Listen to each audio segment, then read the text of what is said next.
When you think of Korea, the good one that is, what is the first thing that comes to mind? K-pop? Samsung? Kimchi? That weird attempted military coup they tried and then failed with last week? Well, for many people, it's Hyundai.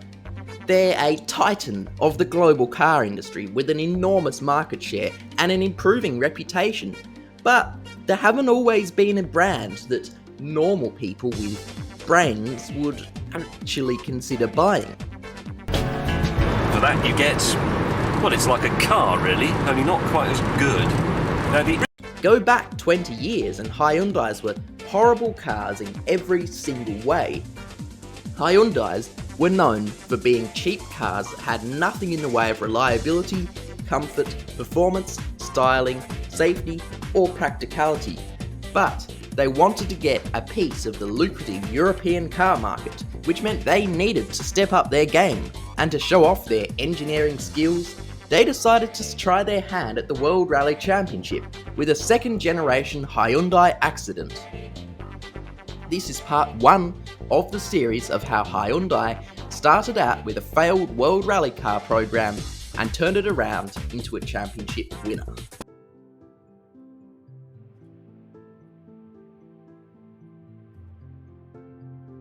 Hang on, I thought this was a video about a 2000s World Rally car. Why are you starting the story in 1953? Are you an idiot? Well, yes, I am, but I promise you this is relevant and necessary to mention in the story of the Hyundai accident World Rally car. You see, Hyundai can be seen as a company that grew up along with its country, and the origins of Hyundai and the state of South Korea throughout much of the 20th century is vital to the decisions they'd make half a century later, and the Hyundai company we know today. After the war, both halves of Korea were ruined by the intense conflict. Korea was an impoverished country in the north and the south. As wars end, things are rebuilt and put back together and economies recover. But for a long time, even well after the war, South Korea remained a poor country. And to make matters worse, although the South was saved from the horrors of communism, it was not saved from the horrors of authoritarianism and dictatorships. In fact, still by 1970, South Korea's GDP per capita was less than that of North Korea. Such was the head start the North was given, and a stark contrast to today when the South is one of the world's most advanced economies and the North is comparable economically to Somalia. But it was in this impoverished version of South Korea that a company known as Hyundai Motor Company was founded. Hyundai Motor Company was a subsidiary of the larger Hyundai Group, founded in 1948. Hyundai Group was what's known as a chaebol, which is a term for a large South Korean family-controlled conglomerate that owns industries in seemingly everything. In the corruption of early South Korea, it was much easier for companies to gain enormous market dominance within the country without the checks and balances that most advanced free market economies have. And this let Hyundai grow massively within Korea. But it's also why chaebols are a controversial topic, as they basically control the whole country, leading to situations like children studying 15 hours per day. So, Hyundai was a new car company in the late 1960s, and they got big within Korea just as Korean economic growth was starting to take off. But remember, Korea was still poor. The average Australian in 1960 earned 20 times more per year than the average South Korean. People didn't associate South Korea with K-pop and kimchi back then.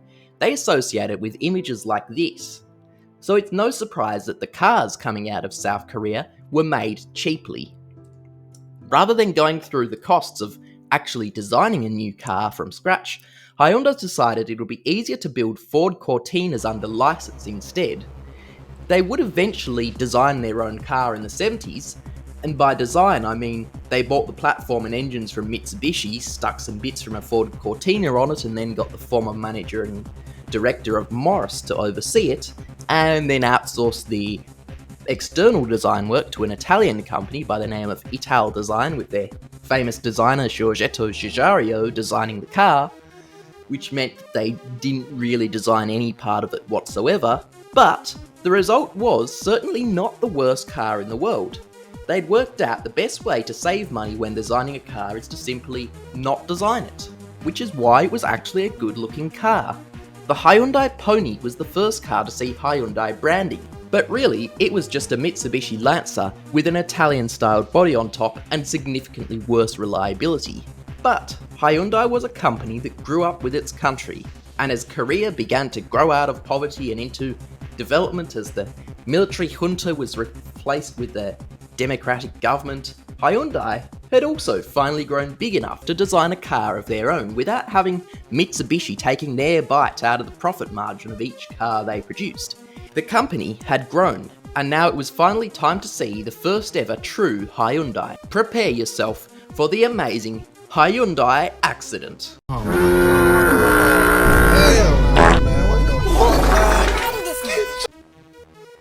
Okay, so it looked terrible, drove terribly, performed horribly in crash tests, had reliability issues, wasn't comfortable, and if anyone caught you driving one, you'd be mocked for the rest of your days. But it was, finally, a fully Korean-designed and made car, with no pesky Mitsubishi licenses to pay for or Ford Cortina parts bin specials. This was a country 20 years earlier that looked like this, that was now designing a car from scratch. It may have been a complete pile of shit, but it was an impressive pile of shit.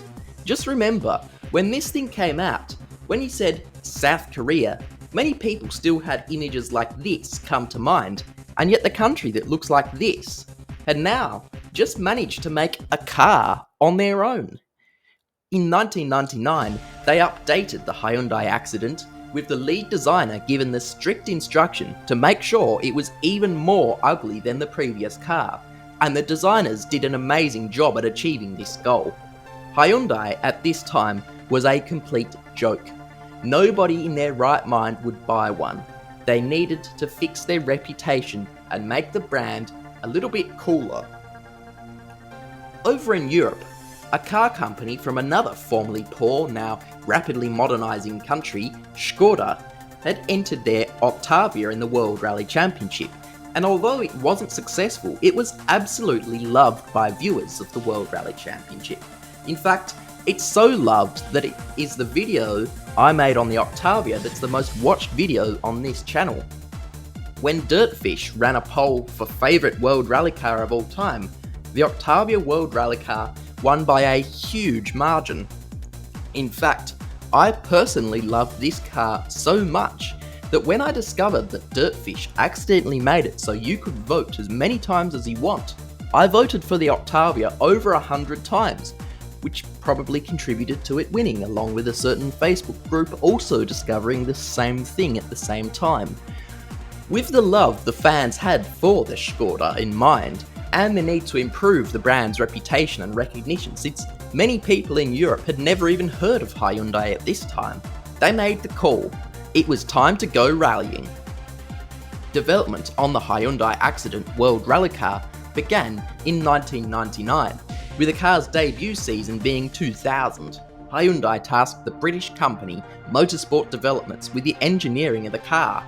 That sounds like a relatively reputable sounding company, but they weren't a big titan of motorsport engineering like M Sport, ProDrive or Orica.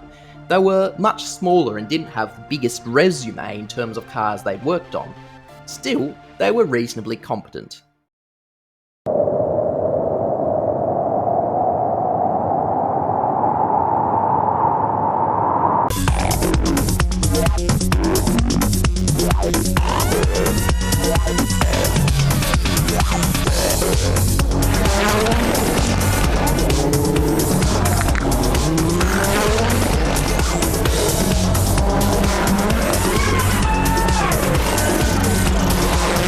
Hyundai would debut with a solid driver lineup for 2000.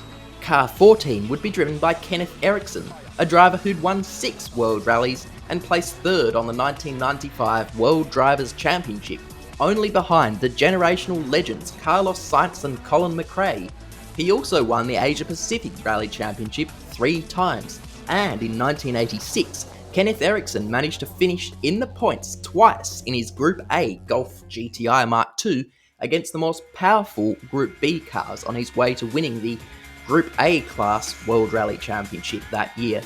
In the left seat of car 15 would sit another notable driver, Alistair McRae. Although he's most famous for being the brother to Colin McRae, he's a fast rally driver in his own right. He'd go on to win the Asia Pacific Rally Championship in 2011, beating Aussie legend Chris Atkinson, albeit mostly because Atco didn't attend 2 of the 5 rounds. Still, Alistair had plenty of pace. The drivers could certainly not be blamed for anything the car was lacking. It was time. After developing the Hyundai accident into a World Rally beast, the car was now on its debut. They missed the first round in Monte Carlo, but a round 2 debut is not the end of the world. Conditions in Sweden would be tough. The snowfall was less than expected, and the studded tyres would take a beating as a result. You know what else would take a beating? Hyundai's pace. Alistair McRae was only 15th on stage 1. Meanwhile, Kenneth Eriksson had issues, which meant he finished stage 1 all the way down in 34th position. Things wouldn't improve on the second stage either, with Kenneth Eriksson dropping down to 41st position. For much of the rest of the rally, as the cameras focused on the leading pack of Marcus Grönholm, Tommy Mäkinen and Thomas Rodström, the Hyundais languished outside the top 10. But towards the end, their pace did see a minor improvement, with Kenneth Eriksson setting the 5th fastest time on stage 15. But this would not be enough to improve his position into the top 10. By the end of the rally, Eriksson was 13th, with McRae 14th. This wasn't great. The Hyundai accident, though, was a brand new car. It wasn't expected to win a rally straight out of the gate. Rally cars always take a few rounds to iron out the creases and become fast.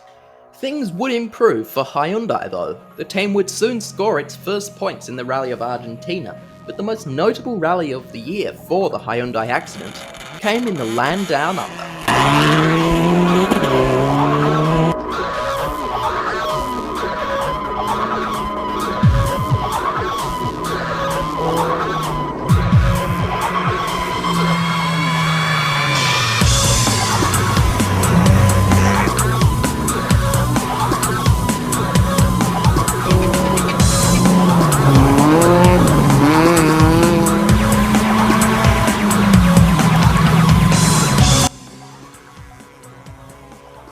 Coming into the Rally of Australia, expectations were not high for the Hyundai team. They had not done anything notable yet, and they didn't expect anything notable either.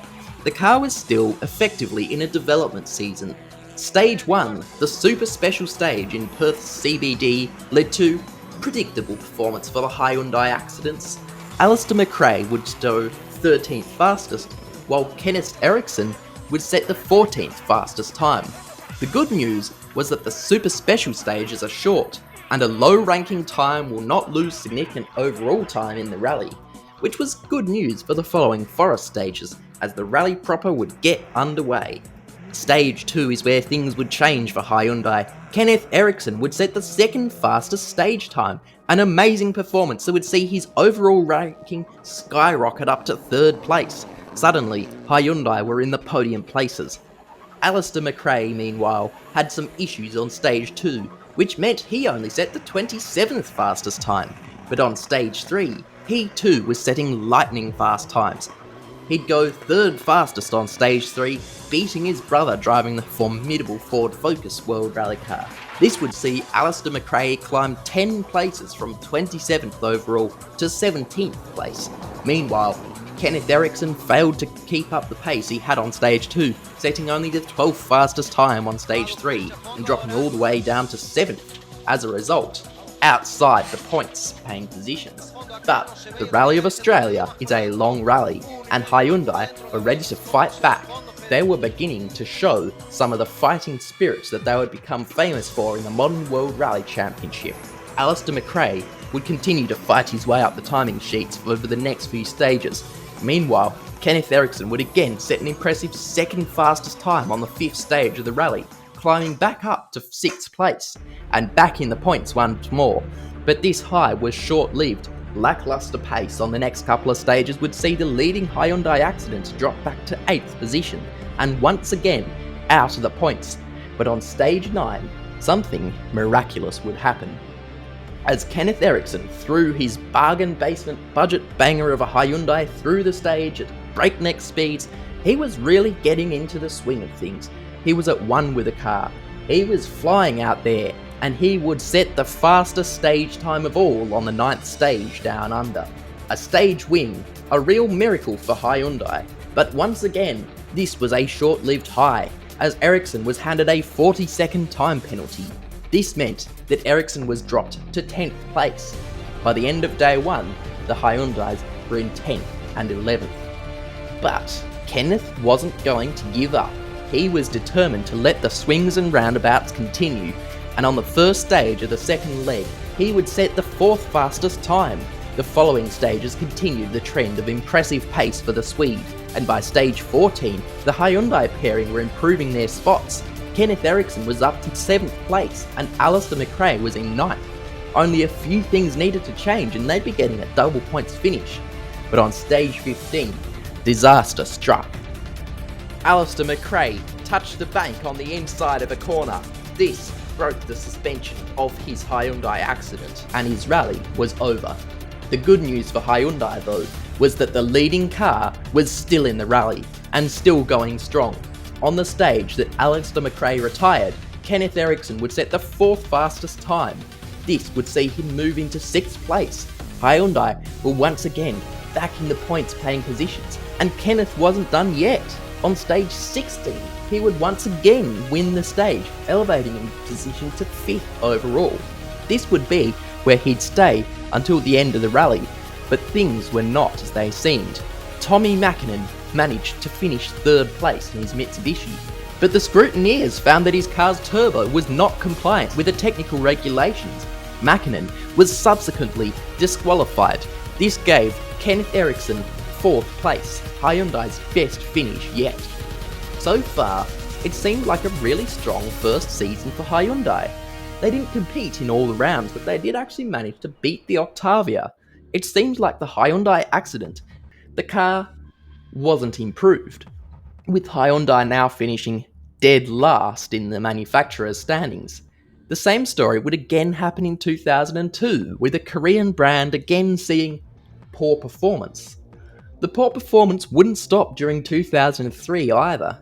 In fact, even by 2003, Australia 2000 was probably the only time the Hyundai accidents ever did anything interesting other than crashing into something. With the performance still atrocious, halfway through 2003, Hyundai decided they'd had enough and pulled the plug on the program. This resulted in the company developing the car, Motorsport Developments, forced to fire 100 workers as a result of this sudden withdrawal from Hyundai. The car's lack of improvement in performance may have been because the car itself was structurally limited by the road-going chassis it's limited on. It's a homologation series after all, and just compare the crash test of the Hyundai accident to any other car that featured in the World Rally Championship at the time. It has visibly less chassis rigidity, and you can't develop your way out of a floppy chassis in a homologation category. You've got to use the road-based chassis, and if that sucks, no amount of development's going to get you out of it other than changing the car. Hyundai also didn't put much budget towards the team compared to other manufacturers, which also contributed to their poor performance. But there is a bigger question. This Hyundai and the Skoda Octavia, both cars performed similarly, but one of them is forgotten and the other one is loved to this day. Why did the Octavia get all the love and the Hyundai forgotten? I think there's a few reasons for this. One is that the Octavia had personality. It was the Czech tank. It was amazingly strong, it was big and heavy, yet it was still pushed to its absolute limit. The Hyundai accident was a smaller car than the Octavia. It was one of the smaller cars at the time. It wasn't unique in any way, it was just another car. Another reason is the country of origin. Rallying is very popular in Czechia, so it gets a lot of love from its home country. There's a reason that Czechia makes up a significant portion of this channel's viewers. South Korea, on the other hand, was never a nation with a long history of rallying, so it doesn't have the love from its home country. Another reason it doesn't have home country love like the Octavia is the chairbowl bit mentioned earlier. Remember how I said they're somewhat controversial? Well, many South Koreans hate the chairballs because they're often referred to as essentially owning the country. Hyundai is the second biggest chairbowl behind Samsung and controls 10% of Korea's GDP. Korea is known as the Samsung Republic for a reason, and many people in Korea don't like these companies because of that. Although many also love them for their role in making South Korea rich. But still, being from a controversial company means that the people from the home country of that company are less likely to support it as much. There's also the fact that Hyundai at the time had a generally poor reputation anyway. They were seen as a company making passionless white goods, dreadful, depressing cars, cheap but not cheerful. But since then, Hyundai has changed. From being the laughing stock of the motoring world, making the worst cars on the road, to becoming the fourth largest car company in the world, a titan of the industry, putting all the big names on notice, with much better quality than they used to have, better features, better performance, and some genuinely cool designs. Hyundai is a brand that's changed massively from the bad old days, and their World Rally Championship program represents this too. As a titan in world rallying, how did they go from pathetic failures to big name status? Well, that's what part 2 of this video series will be about, as Hyundai's second World Rally Championship program, starting from 2014, will be examined to show how a car company can go from a failure and a laughingstock to a real challenger for wins and podiums. So make sure you subscribe so you can see parts 2 and 3.